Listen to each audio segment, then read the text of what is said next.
investments. Now, part of what makes Israel so much an attractive place for investors is chutzpah. Chutzpah is a quality which means that you simply have either cojones, okay, in Spanish, or you have the ability to take risk, okay, to really go for it. There's a professor by the name of Daniel Kahneman, who is a Nobel Prize winner. He has said that to be an entrepreneur is to be delusional, is basically to imagine that the odds which are against you are not affecting you. Those aren't my odds, they're his odds. I'm going to win.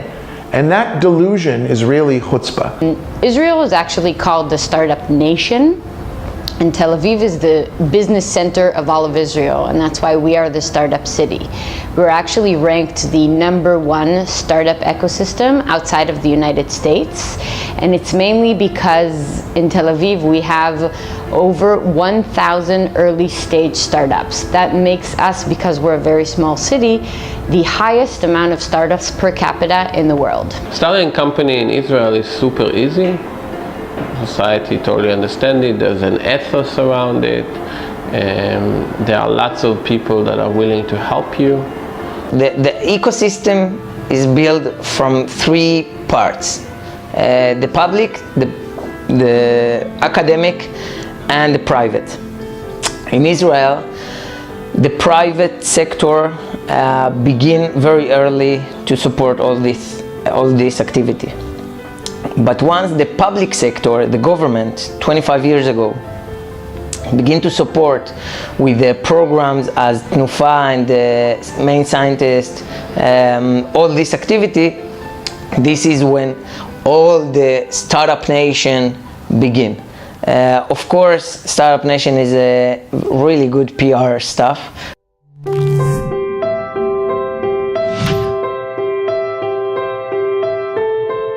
My name is Mira Marcus. I'm the International Press Director for the city of Tel Aviv. So that Tel Aviv has 1,000 early stage startups.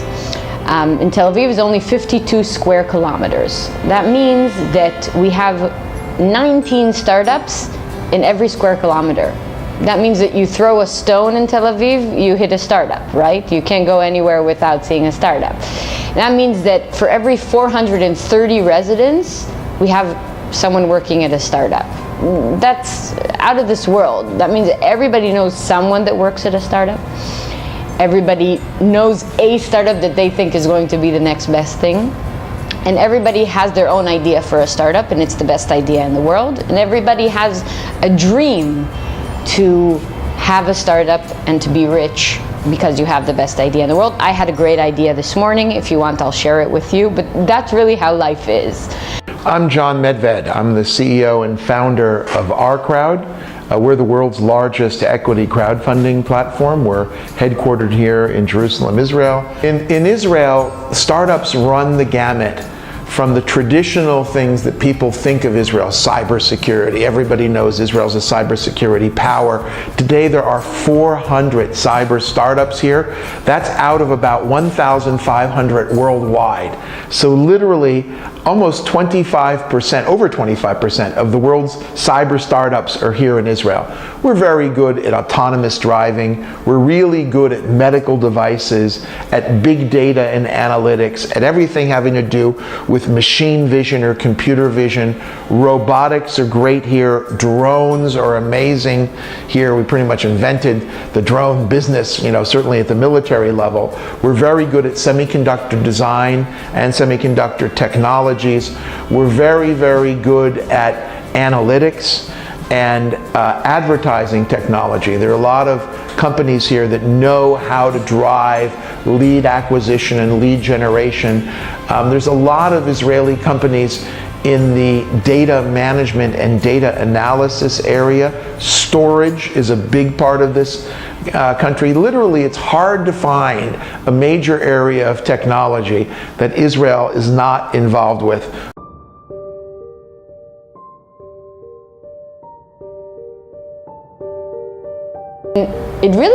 It's like in our veins, it's in our blood, this entrepreneurship. And when I say it's in our DNA, I'll take you back to the history of Tel Aviv. Tel Aviv is it's a very young city. It's only 106 years old. But Jaffa, the old city of Tel Aviv, is very old. It's actually one of the most ancient port cities in the world. It's 5,000 years old. And any immigrant that came from Europe or from Africa to this area of the world had to come to Jaffa. That was the port city if you came through the sea. And everything around Jaffa was sand.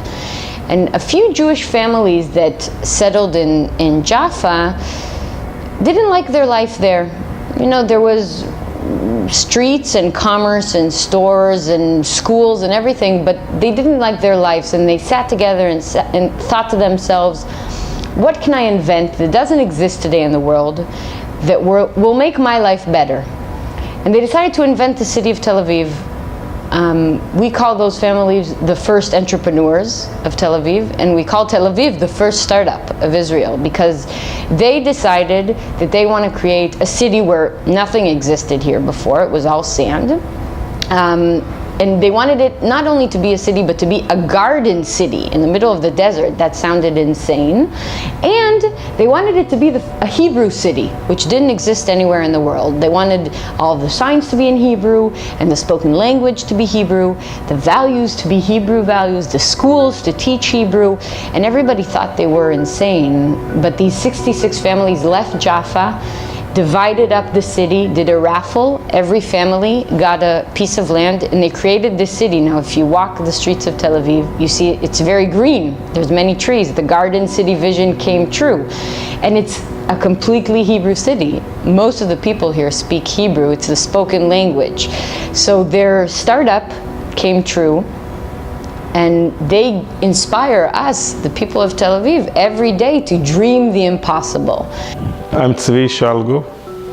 I lived in China for the last 20 years, since 1996.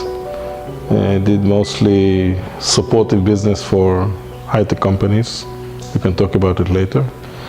And I'm living in Israel today. I think it's a convergence of many things that happen at the same time. And I think when the younger generation of engineers and scientific people actually started going abroad because Israel was too small for them. At the same time, big multinational companies started to identify this as a place with a lot of manpower or brain power, and R&D centers started to come here. First, just because Israelis were in key positions abroad and wanted to come back home. But later, because the manpower was available here, the prices also, the cost was lower than in the US. So it was whole a convergence of these phenomena where many people started to dare to do big things here. And the local character was just very, very sufficient for this. Israelis don't have a market at home for almost anything. We're super small, and we are like an island, basically. We're in the middle of a pretty hostile area. So if we need to do something, we need to sell it far away from home. And the moment that you have this, you must approach markets far away, you must dare to do things. An Israeli entrepreneur will have to invent something, and then he will have to sell it to American citizens in America and compete with American companies on their own market. Doing this is something which is pretty extraordinary. You have to be special. And when the world became flat in the recent 20 years, this made a huge difference. Because today there are tools to do it. Today it doesn't even sound weird that somebody from one country will develop a small high-tech company in another country. But 30 years ago, the obstacles were tremendous. It was only big multinational companies who could do things like this. I'm Roy. I am the CEO of SOSA. If you look historically, from the first day Israel was founded back in 1948, if you look around us, it's a tiny place, very small, with only today 8 million people. And we don't have any natural resources. We don't have a local market. It's very limited. So just by itself, from the moment we were established, founded, we were all already in disadvantage. And the way to overcome physical disadvantage is to create something that does not exist, which is to innovate. And then if you also need to look outside of Israel, because it's a tiny market, then only technology innovation can really be exported in such a fashion at large scale. So just by the fact and the historical reasons of how Israel was founded, this is one driver. The other thing, unfortunately, we are surrounded by neighbors that are not madly in love with us. And this creates a constant necessity to survive through innovation. Even in the military, the first years of our ability to just survive, the country was founded into a military struggle. The day we were founded, the independence war started, because we just didn't have the right to exist based on our neighbors' opinions.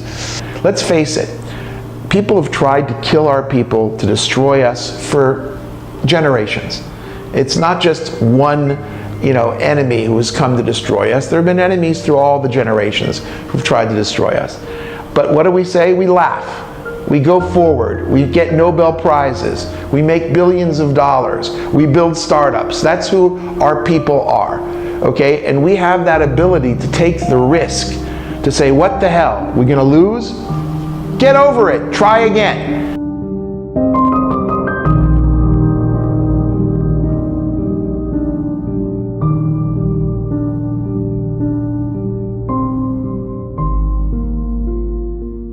In Israel, both boys and girls go into mandatory service in the Israeli Defense Forces. And when they're very, very young, they already get to be commanders of soldiers, which makes us believe that we're capable of anything in the world. I was on the bomb squad, and I was 18, and I taught soldiers how to take apart bombs. So when I was 20 and I got out of the army, I felt that I can do anything in the world. In Israel, there's a compulsory service, and it's not a short one. It's not 1 year, There's no lottery. This guy will, this guy won't, like in Europe in many places. Here, everybody goes. Girls, boys, everyone. So many, many talented people who otherwise would be in Ivy League universities find themselves in the army. So this is a resource that not many armies in the world have. Okay, professional armies in the world, they need to recruit brains, they need to pay them decently, and they need to let them develop.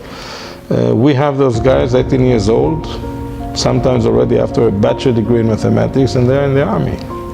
So the army has resources that he can use. And then he has a very, very big motivations to actually use them, because he needs the science. We really need the solutions, we really need the science for survival. So for many, many years, a lot of investment was done towards this kind of science. And today we actually enjoy a lot of the fruits of this, because younger people have very high level of knowledge, and they develop from those areas, and they came back to civilization, to the civil market, with a lot of know-how. My name is Dan Balter. I'm the Vice President of StartThou, the Entrepreneurship Center of Tel Aviv University. People finish the army at the age of 21 with all this, let's call it, toolkit of skills that they have learned, and they go and see the world and travel a little bit and see other cultures and meet face to face with the international and global problems and global challenges. And they get back to Israel, to this bubble of innovation and entrepreneurship, and they have all the tools, all the skills, and all the knowledge. They have met the challenges to begin and make solutions for it. Hi, my name is Bruno Fernandez. I'm one of the co-founders and CTO of Nexar. It became extremely natural for us to look into Israel. Two reasons. One is the availability of extremely talented people here. I think it's a combination of really good academic centers as well as the army that kind of channels things.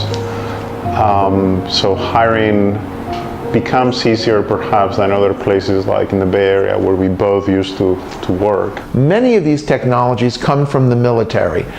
They started either in these unique units of the IDF, like 8200 in signal intelligence, or people coming from the Talpiot program, or from the Air Force. But it's not so much the technology itself, but the cultural background that our entrepreneurs get from the military here. They learn how to be mission-oriented, how to lead teams, and to get stuff done and quickly. Second thing really is it's very much a team, a group, a family culture. So you end up, a lot of the people that work with us here, they have worked with us for 9, 10, 15 years. So we end up having really it's my unit at the army, it's my team from the previous company, and that's again something that I have not seen in other countries. It's not really as prevalent, and it makes Israel really different. Is that network of people that helps you to actually go up.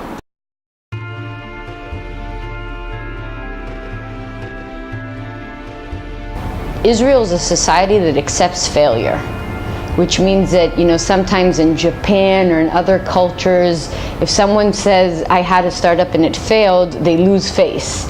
But in Tel Aviv, it's very, very common that you can have a dinner conversation and you say, yes, I was a founder of a startup and it failed. People say, okay, what's your next idea? And that's how failure is treated. And that's also part of the Chutzpah, because how dare you have an idea, fail, and then try again? In most societies in the world, if you have an idea and fail, then go back to school, go to a company, go do something that's established. But here, many of the most successful startups are actually the third or fourth startup of a founder that failed already 3 or 2 times before. I think if you enter a kindergarten in Israel and ask the kids who knows to do something, probably all of them raise hands and start shouting, I know. This is what the automatic reaction. If you do this in China, in kindergarten, I guess the kids will be much more reserved in their reaction, and they will not commit to anything they're not sure about, and they will definitely try to be the last ones, not the first ones, in order not to expose themselves. So the moment you have this in young age, don't expect to have creative people when they are after high school, after university. Most people are afraid of failure. Tonight I'm going to a conference here in Jerusalem where all of the speakers are speaking about their screw-ups in life. It's one conference which is all about failure. And you're saying, how can you have a conference about failure? When you realize that failure is part of the process, then you have gone a long way into understanding the entrepreneurial lifestyle, which is, if you're going to do this stuff, you're going to fail. You can't win all the time. Nobody wins all the time. Not even, the best soccer player or best baseball or best rugby player in the world. You have failure. Except that failure is part of the process.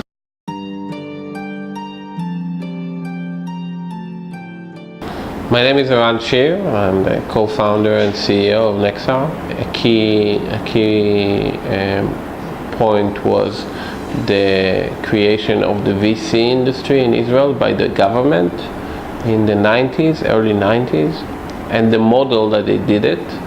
They did a very specific model of matching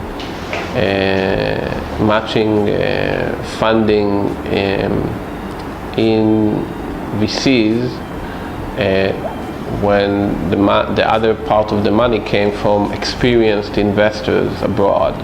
Okay, so this is a program called Yozma that was very successful, and then I think after that it was off to the races. In general, if you look, and we've done the research about a decade ago, we've done the research in Tel Aviv University, and you can track most of the startup companies and the high-tech companies in Israel to 5 families based on large high-tech companies that either imploded and many people that worked there became entrepreneurs and founders after getting great education. When the Yozma program was established, that's when the Startup Nation really got started in earnest. And there were dozens of funds established. First were Yozma, but there were only 8. But so many people said, I don't need the matching grant from Yozma. I'll do it anyway. And that's when I built my fund, Israel Seed Partners. We started with $2 million and a lot of chutzpah, and we grew to about $260 million in about 6 years of working very, very hard. So the Startup Nation really got started in the 90s, but we've only really hit our stride now. Because when you look at Israel's position relative to Asia, relative to Latin America, relative to the United States, it really only started in the last couple of years. And in the last 3 years, the number of dollars invested in this ecosystem has gone up 300%. So the Startup Nation is just getting started, in my opinion.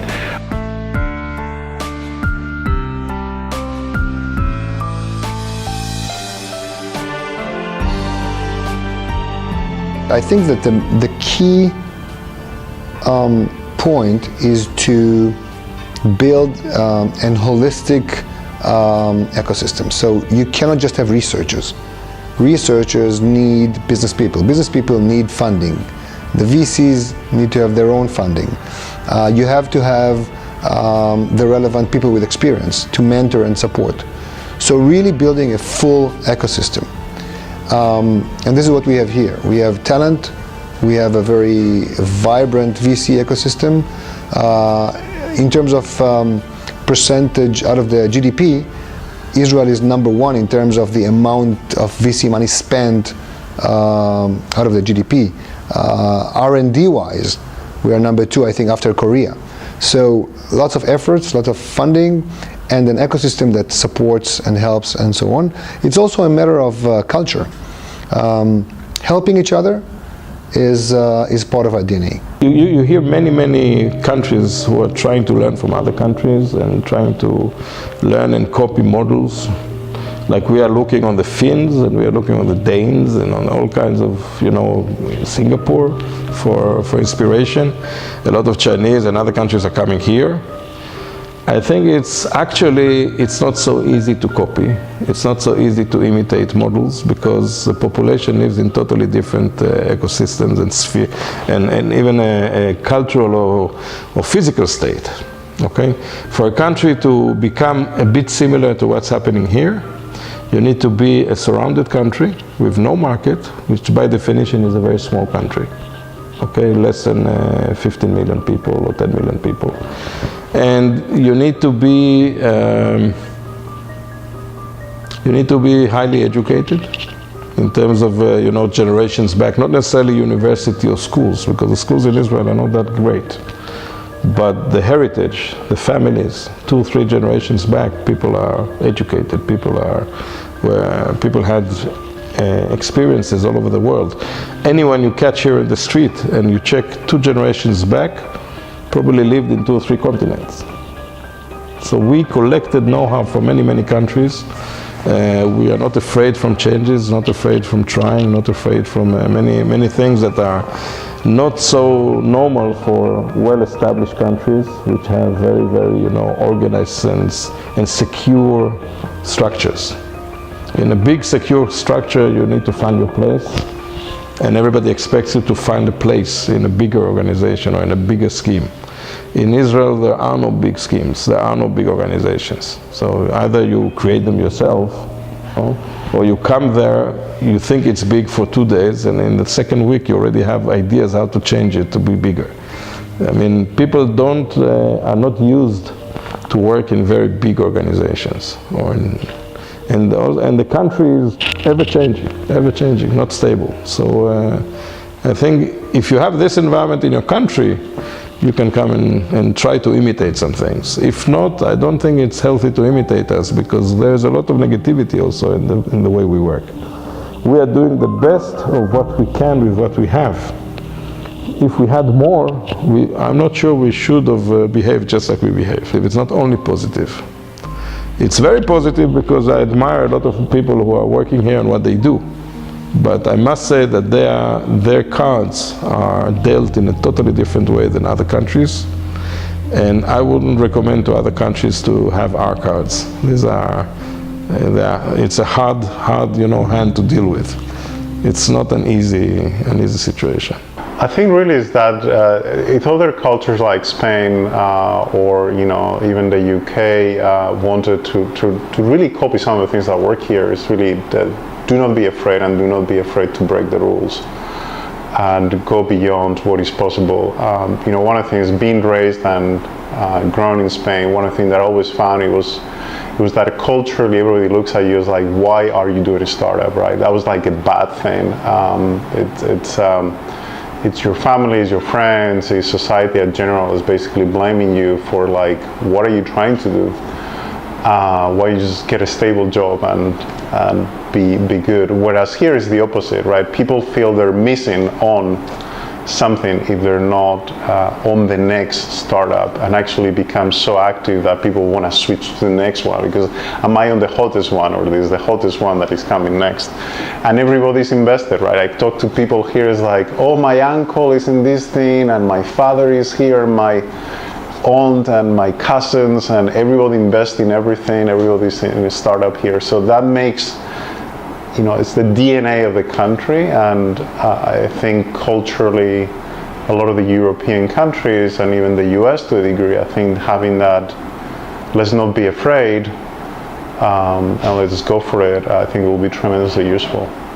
I think the main thing you want to learn is to be comfortable with failure, to be willing to not connect someone's failure with his social stature. I think that is the key problem many other societies have in trying to build some form of a startup hub. They don't look at the social problems, and these are typically the most important ones. One thing I would say is tolerance to failure. When I look at other places around the world where is talent, there's talent everywhere. But you see that in some places, if you fail, you're done. You're done. Nobody will talk to you. And here, failing is, there's tolerance towards it. If you started a startup and you failed, it's okay, and you did your best, and you acted like you should be acting, professionally and in the right manner, you will be seen as a person that just gained more experience, and then in your next venture, you're likely to succeed better. This is very important. And the last thing maybe is what we did by taking the disadvantage of having a very small place with no market. It actually turned into an advantage, because if you don't have a market, you have to think globally from day one. So anyone developing a startup here or a product, from day one we think globally. Nobody thinks locally, and if you think globally, you think ahead, you think big. So this is one of the other things that, and by the way, you also think more creatively. So you think about technology and deep technology, because it cannot just be an operational business. You have to think globally and tech and deep tech. So that's another thing that could actually be implemented. Some of the other things are hard to learn, like culture and DNA and Chutzpah and things of that nature. You can't really learn them, but other things you can. So it's doable. It's all about education. It's so basic. You don't need big funds, you don't need a huge ecosystem, you don't need this. You just need to create creative people and to create braver people who are not afraid to say what's on their mind and are not afraid to fail. Now this sounds simple, but go change the whole population in China towards this direction. That's not an easy task. But if somebody in China wants to have an ecosystem, he should think about young age. He shouldn't think about high school kids and university students. He should think about kids who are 2 and 3 and 4 years old and start from there. Make them be brave to take challenges, make them to not be afraid to fail, make them to be free in creating things, never mind what happens. And that's a challenge. What other countries can learn from Israel is, first of all, the size of the country doesn't matter. I mean, the great part of this story is we're this tiny little country, 8.5 million people, and yet we really are the world's second most important startup ecosystem after Silicon Valley. And we did it with a very small population. We did it with a lot of external factors against us, having to fight wars, having boycotts launched against us, being far away from the markets that we're addressing, and yet we overcame, and no natural resources to speak of. We overcame all of that through chutzpah, through the ability to take risk, through hard work, intelligence, a sense of working together as teams, and a spirit to core. Part of the building a successful ecosystem is being delusional together. That delusion I spoke about before with Daniel Kahneman, he found something very interesting. He found that when people believe as a group in this delusion, they actually change the odds. The more people believe that you can succeed, the more your ecosystem gets ahead. So what I would urge other countries is, first of all, to celebrate your successes. When you have people who are being entrepreneurial and getting it done and building companies and exiting, make them heroes. Make them, in addition to the soccer players and the music, singers and whatnot, make them the kind of people that kids want to emulate. Start selling to yourselves that you can do it. And the more that your ecosystem believes that it's possible, the more you will change the odds. And then get out there and market.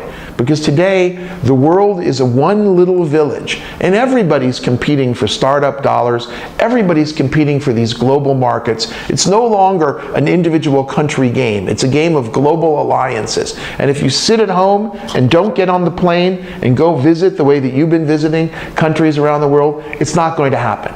The way it's going to happen is to get out there, punish yourself, travel, meet people, and tell the story, and work on your unique selling proposition. Every country has something unique which they can sell. We have chutzpah. Figure out what your special secret sauce is, and sell it, and sell it, and sell it again.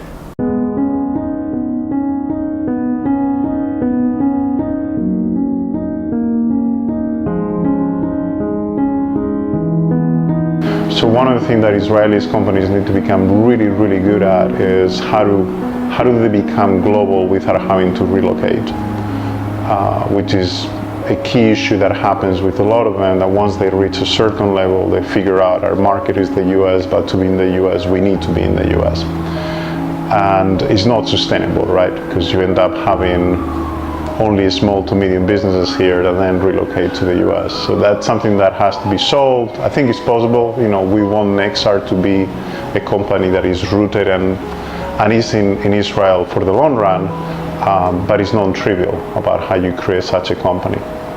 So we're not alone, and we will not be alone, and we need to keep our advantage by nurturing education, but also building great companies, big companies. And one of the trends that we see right now is actually more and more Israelis are trying to build big companies rather than sort of young startups that will be sold at early stages. Challenges are that I think many countries in the world are providing today ecosystems that at the end of the day will succeed to suck a lot of talent out of here. I think today bigger successful companies in Israel have this kind of, I would say, forces on them, moving to Ireland, moving to other places. They suffer tax-wise here, they suffer lack of employees here, because look, Israel just dropped last month to 4% unemployment, which is a totally unhealthy number. It means there are no people to recruit.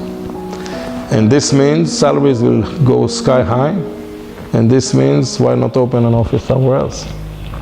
Let's open in India. Let's open in other places where we can maybe develop some things. So Israel naturally will climb up in the chain and do more brain things here and less production things here. That's already happening. But I think if you ask me what is actually threatening the ecosystems here, this is what's threatening the ecosystems. The country cannot grow to its own talent. I mean, at the end of the day, people will start moving out of here. And add to this that other countries are learning and trying very hard to attract companies. There is no reason today why a young Israeli entrepreneur who has a good idea will not go to China and build a company in China. Why does he insist to do it here? Over there he will get a lot of grants, he will have laboratories, he will have a very nice ecosystem. The only reason he doesn't do it today is that he doesn't speak Chinese, doesn't have friends there, didn't spend time there to know about it, and the Chinese are not that good yet in marketing it. But this will change in the next 5-10 years. And how does Israel deal with this? Okay? At the end of the day, companies that are growing and born here in Israel have to mature in other countries because of the market issue. Okay? They move to America, or they move to China, or they move to other places. The trick will be to keep them as one company after they moved. So the country here will also gain something back. And this is not an easy task. This needs a very flexible government. And our government is not that flexible. They are doing, in recent years, they're doing very nice things actually, but no government is so flexible. It's very difficult for a government to drop the taxation to 4 or 5% in order to encourage people to still do business here, because they're losing income. So I think it's a huge challenge for Israel. The fact that other countries will learn how to attract entrepreneurs to come over. You look at what's happening in Berlin today, look at what's happening in Ireland today. They're learning fast. And I think startups in Israel will face in the coming years is manpower, is getting enough people that are great, that are well educated, that are experienced, to scale the companies and to service all of the different companies that exist and emerge. The biggest challenges for Israeli startups is manpower. We need more people. So we have to bring people from outside. We need you to come and your listeners to come join us. But we also need to bring in more people from the inside into the picture. And there are 3 groups in Israel who are underrepresented at the moment in the entrepreneurial story. Number 1 are women. Okay, literally 85% of our degrees in computer science and engineering are men. We need to unleash women. We've got to bring them in, okay, in large numbers, and both as programmers and engineers, but more importantly as CEOs and leaders and investors in technology. Number 2 is we have a group here called Haredim, which stands for ultra-Orthodox Jews. It's the fastest growing part of our population. These are people who are very, very traditional. They are not involved enough in our ecosystem. Now, while we're increasing their numbers in academic programs, we need them more and more in the high tech, and that's coming in. And finally, we need to bring Arab Israelis in. Many of the Arabs don't serve in the IDF and the army, so they miss that army link to our startup culture. We need to bring them in now. They're coming in mostly into the medical technology because there are a lot of Arab doctors. But today, I'm very proud to say that the Technion, which is Israel's largest and most important technology college, over 20% of the student body is Arab. And we hope that those graduates will join us in the startup nation. The biggest challenge that we're facing in Tel Aviv in the field of startup is actually the growing of the ecosystem. There's 2 folds to it. Number 1 is competition over talent. Tel Aviv has the highest amount of startups per capita, and we also have the highest amount of engineers per capita, but that's not enough. Every startup keeps looking for more and more entrepreneurs, developers, designers to come work for them. And if I have a small startup, and it's the best idea in the world, of course, I'm competing for those engineers against the biggest companies in the world that are opening their research and development centers here, because Google, Facebook, LG, Deutsche Telekom, IBM, Apple, all of these companies and many more are opening their research and development centers in Tel Aviv. So if I'm an engineer and I need to decide if I'm going to work for a small startup that has a cute idea, and there's 97% chance that it's going to fail, or if I'm going to go work for Google, a lot of them decide to go work for Google. So competition over talent is a huge challenge. Now, one of the best ways to deal with competition over challenge is to bring in foreign entrepreneurs, right? If we look at Silicon Valley, 50% of the workforce there is local Americans and 50% are foreigners from China, from India, from Japan, from Spain, from many, many places that are coming to work at the companies and startups in Silicon Valley. But in Tel Aviv, the ratio between local and international is 98% local and 2% international, because Israel has very, very strict immigration laws. You pretty much have to be Jewish to come live here and work here. And that's something that we're trying to overcome. How can the ecosystem still grow when there's such strict immigration laws? And actually, hopefully in 2017, we'll launch something called a startup visa, where anybody around the world, Spaniards included, will be able to apply for a visa to come work at a startup in Tel Aviv or found your startup in Tel Aviv. The visa will be for 2 years, and you'll be able to extend it on a specialist visa if you want. So everybody in the high-tech market sees this as a part of the solution. Let us import here engineers from Spain or from Hungary or from Poland or from India. And then we can grow the companies here to become bigger companies. And the government is now talking about doing this for the first time. In the last 10 years, they totally refused to do it. But now they can see that big companies are considering to move out. So they will have to open the market here to engineers from other countries.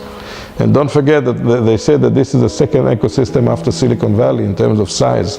Silicon Valley is hundreds of thousands of Indian, Chinese, Israelis, all over the world are coming there. They're not American. But Israel is all Israelis. There's no foreigners here. So this has to change. If we want to keep our space, we will have to open the gates. And this will increase the competition, and Israelis are very good when you give them competition. You need to give them the competition. We need more people. So we're calling on entrepreneurs all around the world to come and join us here in Israel. Build your startups together with us. Come live for a year or two. There are new visas for startup people. We need investors. We need entrepreneurs. We need brilliant people to work together. Come invest with us. Come work with our companies. Come distribute our products. Because this really is, today, startups are global. You can't be a little parochial country. I mean, we have no market here, right? And no one wants to be the king of Tel Aviv. We want to go attack big worldwide markets and go global from day one. And we're very good at that here in Israel, where our companies go out to the market and look for partners. And I want to use this opportunity to call upon your viewers to join us in this endeavor.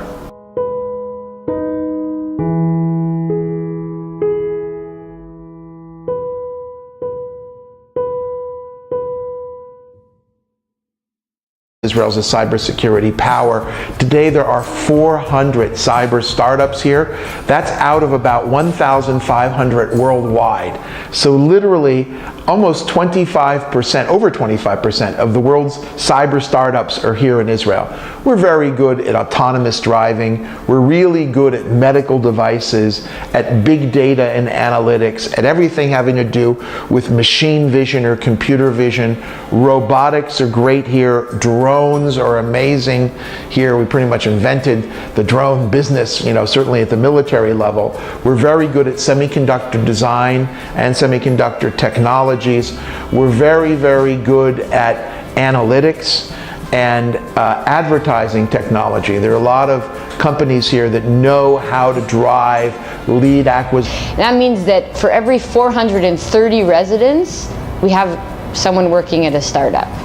That's out of this world. That means everybody knows someone that works at a startup.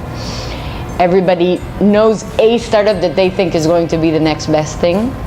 And everybody has their own idea for a startup, and it's the best idea in the world. And everybody has a dream to have a startup and to be rich because you have the best idea in the world. I had a great idea this morning. If you want, I'll share it with you, but that's really how life is. I'm John Medved. I'm the CEO and founder of Our Crowd. We're the world's largest equity crowdfunding platform. We're headquartered here in Jerusalem, Israel. In Israel, startups run the gamut from the traditional things that people think of Israel, cybersecurity, everybody knows it. We're actually ranked the #1 startup ecosystem outside of the United States, and it's mainly because in Tel Aviv we have over 1,000 early stage startups. That makes us, because we're a very small city, the highest amount of startups per capita in the world. Starting a company in Israel is super easy. Society totally understands it. There's an ethos around it. There are lots of people that are willing to help you. The ecosystem is built from three parts: the public, the academic, and the private. In Israel, the private sector begin very early to support all this activity. But once the public... Now, part of what makes Israel so much an attractive place for investors is chutzpah. Chutzpah is a quality which means that you simply have either cojones, okay, in Spanish, or you have the ability to take risk, okay, to really go for it. There's a professor by the name of Daniel Kahneman, who is a Nobel Prize winner. He has said that to be an entrepreneur is to be delusional, is basically to imagine that the odds which are against you are not affecting you. Those aren't my odds, they're his odds. I'm going to win. And that delusion is really chutzpah. Israel is actually called the startup nation, and Tel Aviv is the business center of all of Israel, and that's why we are the startup city. The public sector, the government, 25 years ago, begin to support with the programs as Tnufa and the main scientist, all this activity. This is when all the startup nation begin. Of course, startup nation is a really good PR stuff.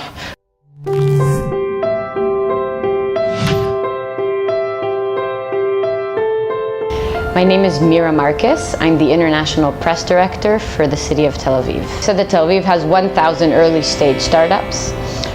In Tel Aviv is only 52 square kilometers. That means that we have 19 startups in every square kilometer. That means that you throw a stone in Tel Aviv, you hit a startup, right? You can't go anywhere without seeing a startup.